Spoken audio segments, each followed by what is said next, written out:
Hello, my sleepy little pals. It's me, Glass Lotuses, back with another character from the right hand of death. How are you doing this evening? I hope your week was eventful in good and non-stressful ways, and I hope all of your creative endeavors are going well. Today we'll be talking about the other lead protagonist from my story, Calica Calcian.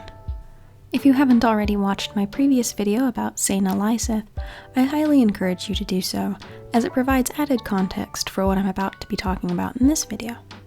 Now, take a moment to get comfy. If you're cold, grab a blanket. If you're thirsty, grab a drink of water. And lastly, thank you for taking this time to spend with me. Now on to the story. Calica is the youngest son of the Calcian royal family. Sena, our primary protagonist depicted in the last post, is from Lysithia. Calica is from Calcia, the kingdom that borders Lysithia directly to the south.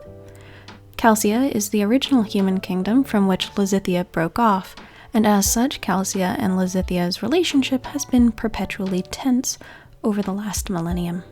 This tension really came to a boil in the last several generations, culminating with the Queen of Calcia attempting to attain immortality and raise her children with the express purpose of hunting down and assassinating the Lysith family members. Calica was the sixth son and generally not expected to amount to much, as his brothers all had a significant head start, purely in terms of time and age. Each of the brothers were trained in a different weapon, and Calica was given knives as his tool and encouraged to be a bit more of a rogue-type fighter.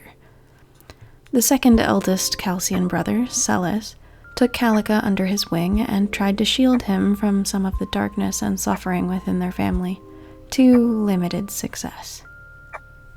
Aside from each being trained as assassins, the Calcian brothers also have the ability to transform into cats. At a young age, a curse is cast upon them, purchased by their mother. Each of them can control how their body shifts with varying degrees of skill. Some can only transform between full forms, while others can isolate particular body parts at will. Calica, in particular, is reasonably adept at isolating his facial features, eyes, mouth, nose, and ears, for example, as well as his lower legs and forearms. While he can have a tail separate from other features, it often is less at will and more goes hand in hand with other features, like how it's difficult to move your middle finger without moving your ring finger.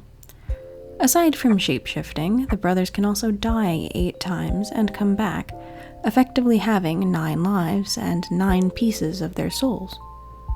By the time Calica was old enough to even have the appropriate dexterity for high-class murder, though, his older brothers had already succeeded in taking out 4 of the 5 Lysithian family members, leaving only the youngest princess, Sena.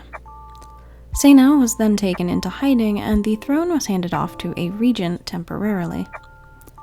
After more than a decade of the brothers hunting for her, Calica just so happened to manage to track her down in a calm forest town in northern Lysithia.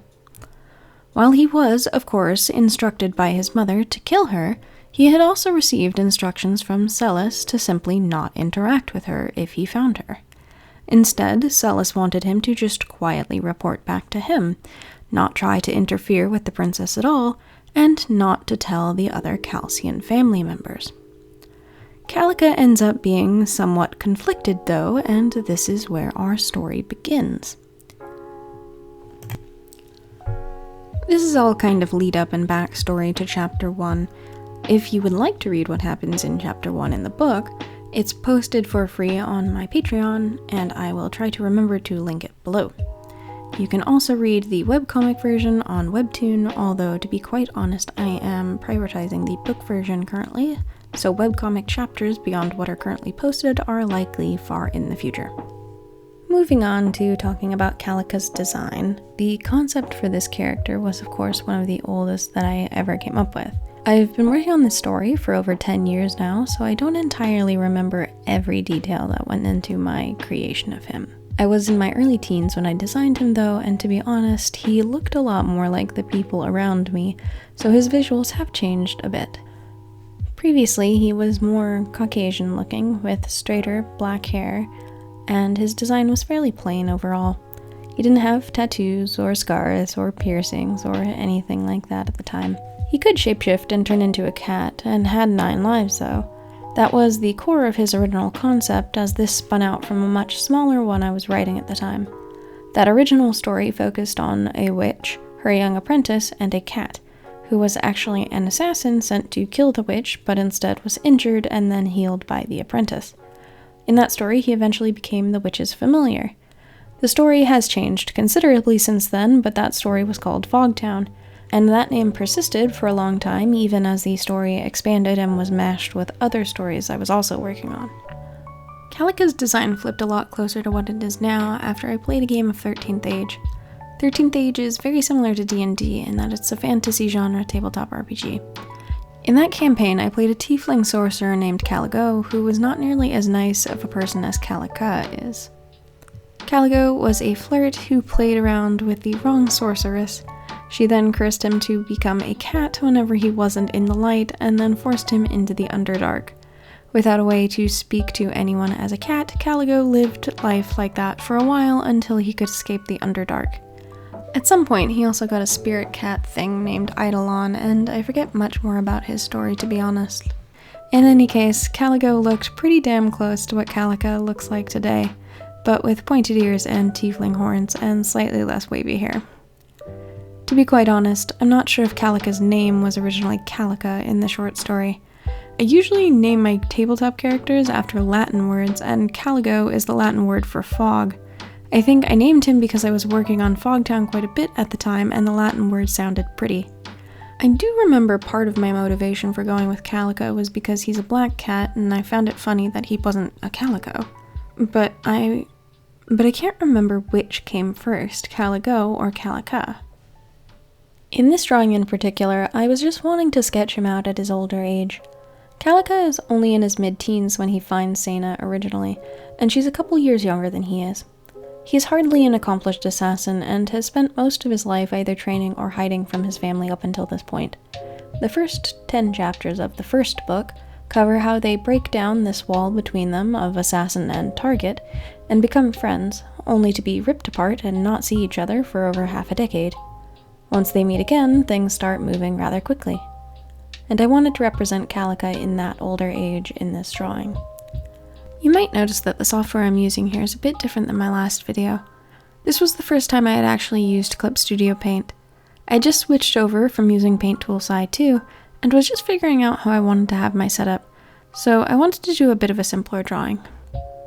One of the popular types of magic in Calcia is tattoo-based magic. Items can be concealed within the skin if they are melted down into a particular type of magic ink, and then tattooed on. Given the knives are relatively small and easily concealed about the person, even in their normal form, I thought it would be cool to give Calica some knife tattoos, which he could then just pop on and off his skin and hide easily. To be quite honest, it was also partially so I didn't have to repeatedly draw his knives when they weren't in use in the webcomic, such as on a belt or in a sheath. It was also so he could have way more of them on his person at one time and still have them be concealed. While I didn't have an intention for his earring originally when I drew this drawing, it ends up coming up later as having a magical spell on it which makes him immune to poisons. However, this doesn't make him immune to all chemicals or medicine, as it does depend on the intent when the substance is consumed. If a poison has been given to him with the intent to harm, or if he knows something he's about to consume is harmful and doesn't wish to experience the effects, he will not experience any symptoms. If you're unfamiliar with the story, you might be wondering about the scar on his neck.